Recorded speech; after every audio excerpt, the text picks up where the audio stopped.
Why do we travel? Everyone has probably heard of the age-old mantra that one should invest in experiences, specifically experiences which force you out of your comfort zone and challenge your preconceived notions.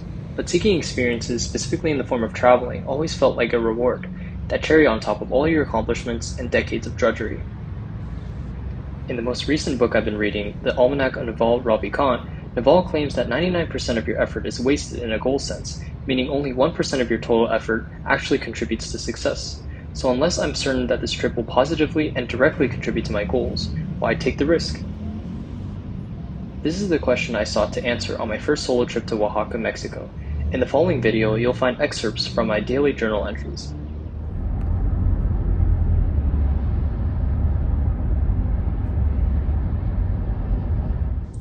The first half of my flight to Oaxaca was a pool of stress. Wanting to explore a more social, outgoing side of myself, I was conflicted between capturing my trip vlog style or not. It just didn't feel natural to me, and ordinarily so. After a 6-hour layover at the Mexico City airport, I finally boarded flight 1052 to Oaxaca, and it didn't take long for things to change after I met this clerk on my flight. She had a petite stature who seemed very happy-go-lucky with her shoes off, embracing the floor space in front of us. She started by pointing out these majestic, grandiose mountains sticking up in the sky, which turned out to be volcanoes. At first I assumed she only spoke Spanish, so I initially responded with exaggerated hand gestures and broken English, before I learned I was just looking stupid. From there, she began a whole exposition on the political and cultural state of Latin America, including how sheds of cocaine were disposed through incineration, and the deeply interconnected Asian culture present in every region.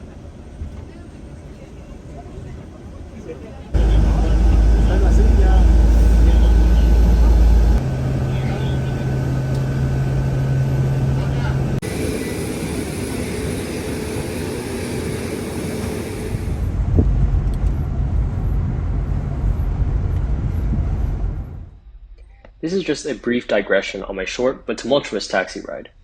The roads are like a talent show for every driving violation you can think of. Tailgating is a norm. Every millimeter gap between each vehicle is a welcome sign to be cut off. What summed this experience up for me was when our taxi driver casually unbuckled his seatbelt during the ride.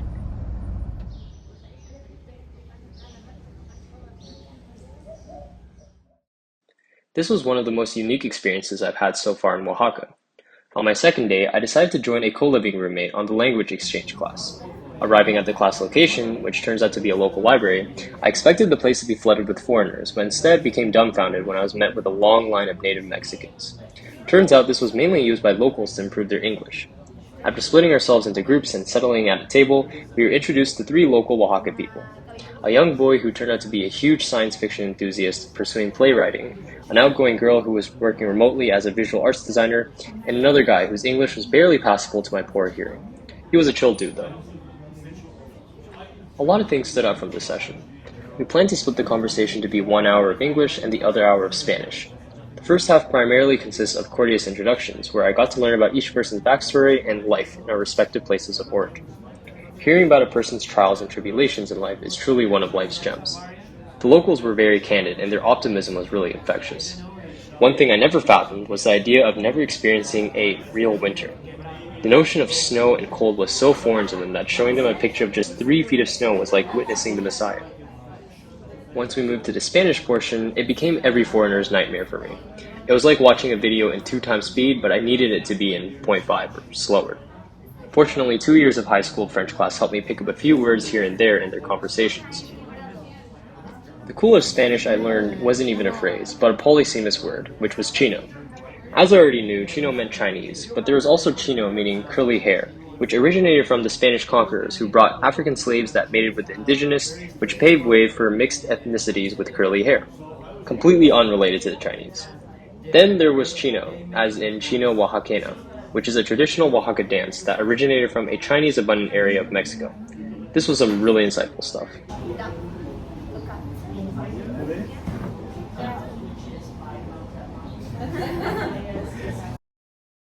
I got to say, I would definitely like to do something like this again. The locals were all very welcoming, inquisitive in an excited way, and fun to engage with. I'm very grateful to my co-living roommate for taking me to this session.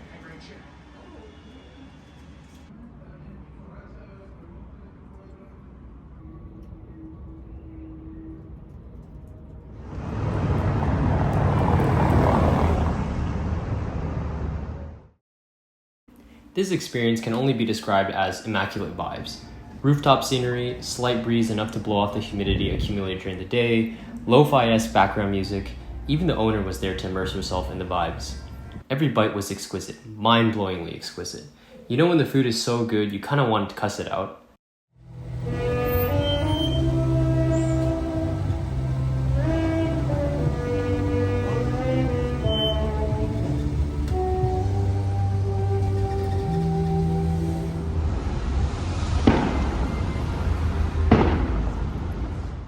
After unsuccessfully and tardily rallying some people at the hostel to join me on the impromptu walking tour at 10 a.m., I roamed the streets in search of the starting point.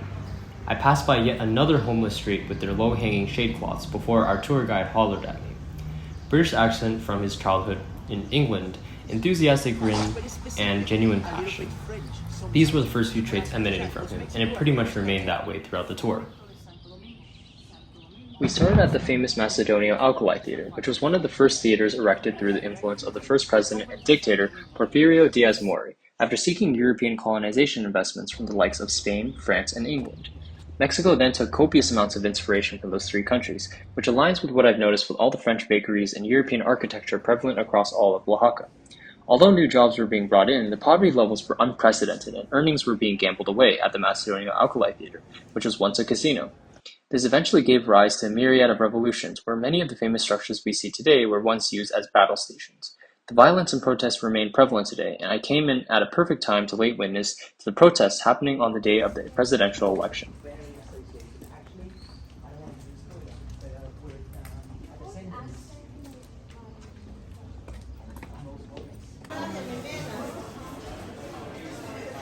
Our guide shared a really cool story about the famous Francisco Toledo, a local painter who led a hilarious protest against McDonald's. When the fast food giant established their first location in Oaxaca city center, it was met with dissent from the locals.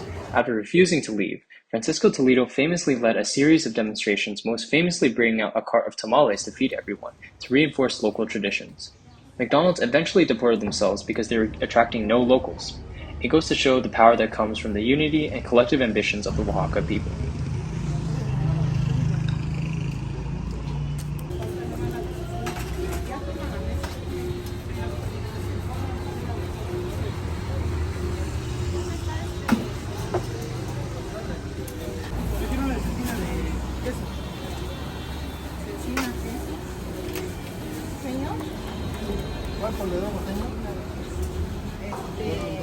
Es que hacia acá. ¿Sí sabe usted ya? Pero dice que sí, sí, pero dice que...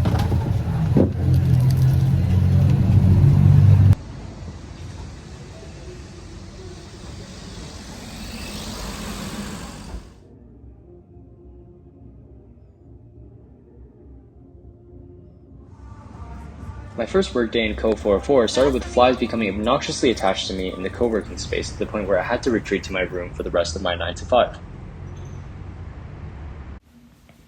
I had a fine Japanese dinner at Kintaro. I stumbled across this restaurant on the way to the auditorium. A clean, sterling white exterior drew me in. The inner decor was even more impressive, housing an open, roofless rock garden with a magnificent tree towering over it.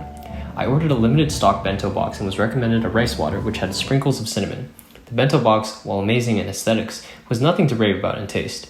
I was particularly intrigued by the Swiss chard rice, but looking back, I didn't know what life-changing flavors I was hoping for. The rice water with cinnamon was the highlight of the show.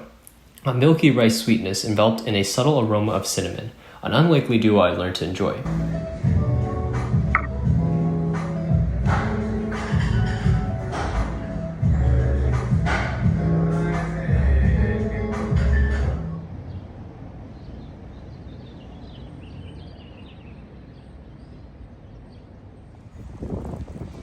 Interpersonal interactions was and has always been the antidote for the occasional solitude I was feeling, and this heart-to-heart with one of my co-living roommates is a testament to that. Let's call him Philip for the sake of having a name. An artist down to the core, he grew up in the slums of Chile. Burdened by parental expectations to earn a proper living, it could never diminish his ambition to pursue photography and travel the world. A philosophy he shared about his photographic approach is that to capture the truest essence of a certain place, one must become an expert on its landscape, climate patterns, and geography, essentially every aspect about that region. We bonded over the fact that the world enforces such a selfless way of life, satisfying the needs and desires of others before your own.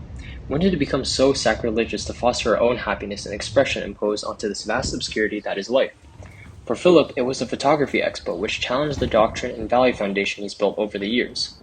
Harshly ambushed by other photographers for the lack of emotional and storytelling essence in his photos, he remained obstinate and resolute in his vision. A self-taught photographer now striving to become a storyteller, unfazed by the sensationalization of money-driven wealth, Philip is quite literally living his dream, and far from an ignorant one. Never have I met someone with so much resolve, yet simultaneously aware of the system imposed on him. He acknowledges the necessity of wealth, but only to the extent that it perpetuates his fundamental projects. Philip has not only found his reason to travel, but his happiness as well.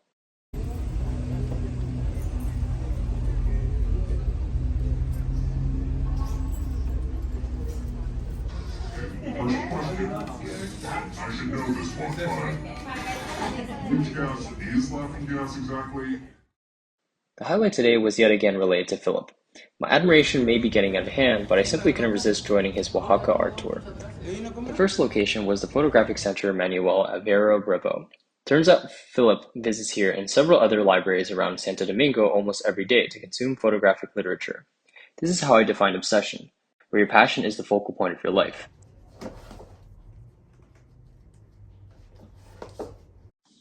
The next journal-worthy moment was at the Oaxaca Graphic Arts Institute. It was here that Philip introduced us to Diego Rivera's vast collection of drawings, paintings, wood carvings, and even metal art. With such a politically dominant culture fraught with colonialism, communism, dictatorships, and revolutions, the art becomes an avenue of expression for human experiences during those times. We probably stayed at the same table, flipping through the same book for a good 40 minutes. It was simply an incredible experience with not just art, but history as well. We took back to the streets where one of my co-living roommates treated us to Empanadas del Carmen Alto, which turned out to be a food stand that made an appearance on a Netflix show called Street Food Latin America. The plug was crazy, as they even highlighted the timestamp of when they were featured within a specific episode. The agua de mango was so refreshing, and the quesadillas were good. If it weren't for the layudas I had at Layudas Don Ramon, these would have been number one on my list.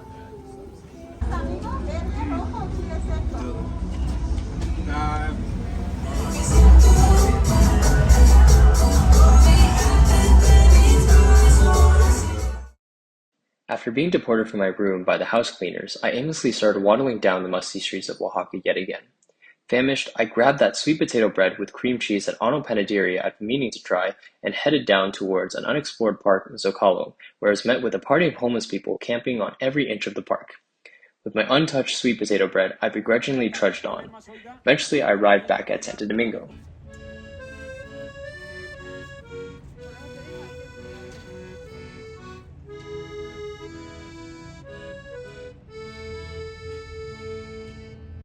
I was pleasantly met with a street art marketplace right at Jardin La Bastida. From one end to the other, a multitude of artists with their captivating works were all on display. I began to scour through painting by painting. I really enjoyed learning about the different techniques implemented, and there were 4 which everyone consistently used: wood carving, metal engraving, acrylic, and linoleum.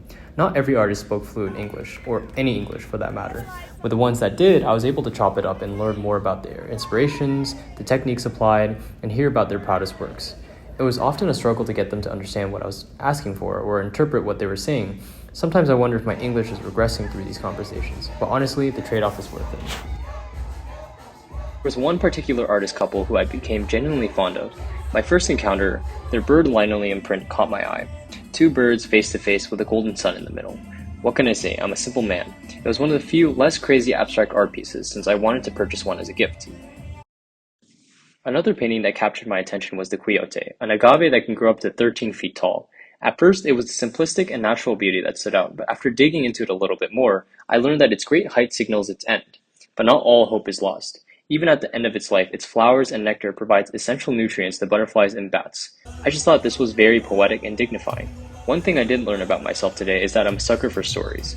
Call me Kathy Woods because I'll buy your work if you tell a good story.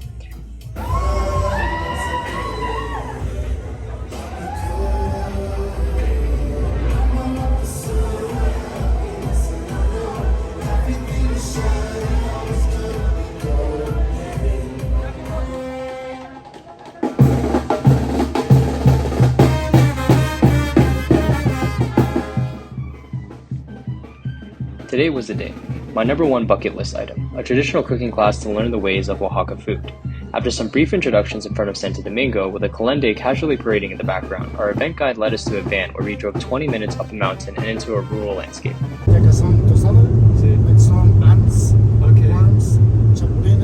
We arrived on a quaint, humble residence surrounded by all the leafage and floral one can imagine at a house. Passing through several nature-built doorways, we were met with an open dining hall.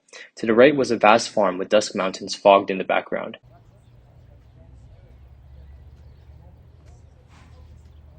There's a couple cool things I learned. There's a tradition to gift a bottle of mezcal with the fruit inside the bottle on special occasions like marriage. You might be wondering how they get the fruit inside the bottle. Turns out they tie a bottle through the branch where the fruit seed is growing and wait until the fruit is fully ripe before plucking both the fruit and the bottle off the tree. Oaxaca cheese, or as they call it quesillo, is top 5 in the world, believe it or not. Tuna in Oaxaca isn't your typical tuna. It's actually the fruit that sprouts from the top of a cactus called a puncha, or the prickly pear cactus. The day ended with a brief stroll in the farm where we were surrounded by massive fields of weed and basil. Like a basil, like at this moment. I buy like a why not? Just because now we gotta go to make like a penta pesto, no?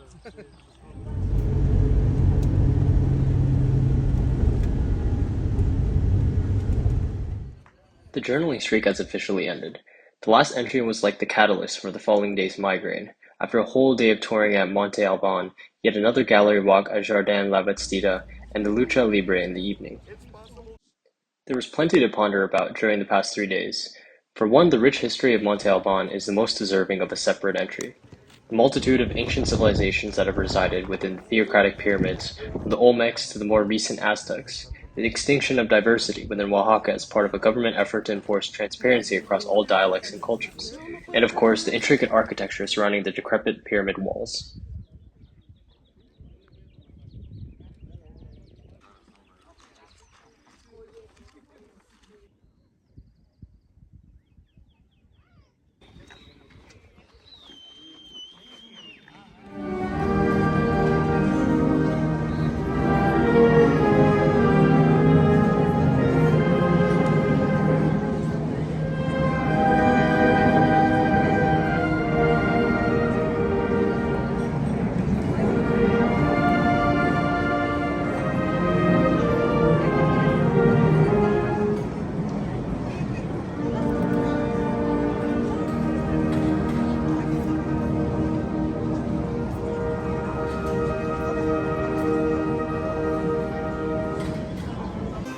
At the Jardin La Bastida art showcase, I came across a French lady drawing the most peculiar pieces of work. It was both striking in its ambiguity and the stark contrast from the surrounding artists. My curiosity once again was able to strike another immersive conversation about her artistic approach and origins. An ex-flight attendant who endured the horrors of isolation from France's lockdown during the pandemic is now seeking companionship and connection. She opts for the communal aspect of art, only seeking opportunities to engage with people about her art instead of abandoning it in an art gallery. What resonated with me the most was the freedom and tranquil chaos deeply embedded in her works. Her art's unbounded by conventional rules and client expectations. Everything comes from simply her feeling.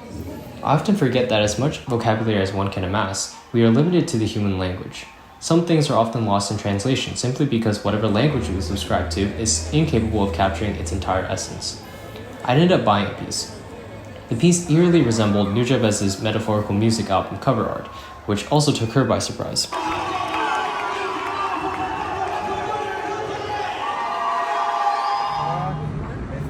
Ants are moving the leaves. Yeah, they found the ants. They kept the leaves.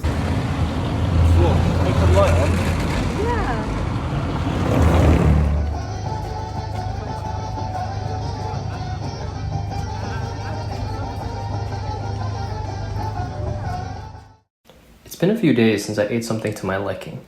I can't believe I'm saying this, but the pan de cazuela was one of the best things I've ever had so far in Oaxaca. I ate the whole thing in one sitting, an entire loaf of bread. Never in my life would I have imagined stooping so low that I'd betray my dietary discipline. But man, it was delectable. Low sugar cocoa slathered in layers with sprinkles of raisin here and there. I ate while once again roaming aimlessly around the city of Oaxaca.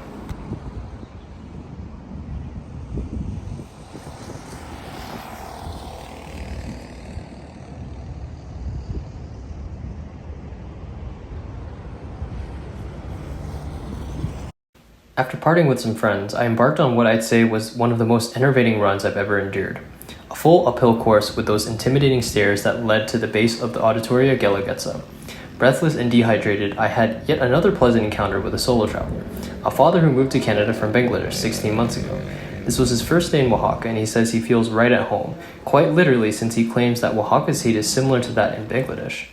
At 31, he's still clinging on the fleeting days of personal autonomy before the responsibility of family assumes top priority. We had an engaging conversation walking down the auditoria before I had a quick dinner at Levadura de Ola, where I had a pipian, which is pumpkin seed puree, and nopales, which is cactus. It was alright.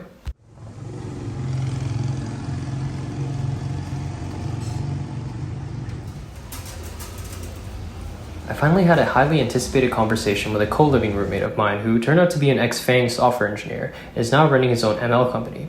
He's a self-taught machine learning developer whose works eventually captured the interest of big tech, which he was hired as a resident for 3 years.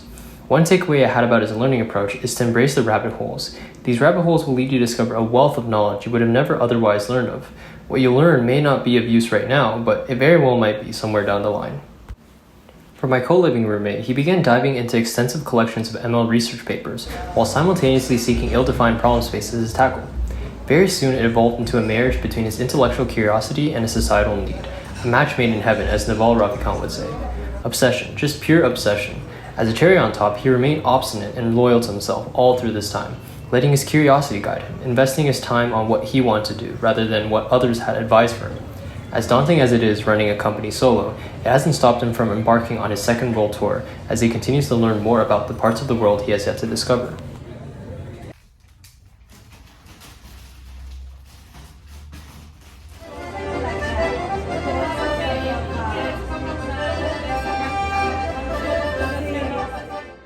Unsurprisingly, I was out cold with a high fever for the past 2 days, whether it was from Thursday's 2-hour hunger-driven walk on the streets of central Oaxaca or the sudden temperature drop from the onset of Oaxaca's rainy season. This trip had no short of obstacles. The evening prior to my departure, my unsatisfied stomach led me into a cafe called Casa de Barro, Oaxaca, where I was blessed with some serendipitous Latin music. Writing this entry at 11:40 p.m., 5 hours since I landed back home, there's a few thoughts I'd like to explore before I conclude this chapter in my life. First and foremost, food is of utmost importance when it comes to choosing where to travel to. I cannot emphasize this enough. Planning for Oaxaca, I thought my youthful taste palette would be able to overcome any food obstacles, but I couldn't have been more wrong. It honestly could have been my mistake for primarily dining at touristy sit-down restaurants, which the locals advised against very early on. The second is that solo traveling can unlock a dual sense of liberation. The first sense is that you are free to explore whatever you want, whenever you want, at your own risk. You aren't responsible for anyone but yourself, which opens up countless adventures you might have otherwise hesitated to embark on. There are obvious trade-offs with this, your health being one of them. But ultimately, you learn more about yourself, your interests, your risk tolerance, your social aptitude with strangers, and the story you want to craft for yourself and for yourself only. Really think about it. How often do you ever find yourself in a position absent of expectations or directions? After landing in Oaxaca, nobody cares how you go about experiencing the place. If you decide to be antisocial and closed off in your own dorm room, you reap the consequences. If you decide to venture out and seek cultural and social interactions, you also reap the consequences. Anything you do can only be done on your own terms and no one else's, unless you make it so. As someone who's still learning to relieve oneself from external pressures under any circumstances, this was a great playground to start imposing and prioritizing myself in my own life. The second sense of liberation is through knowledge, specifically knowledge you acquired from interacting with other people.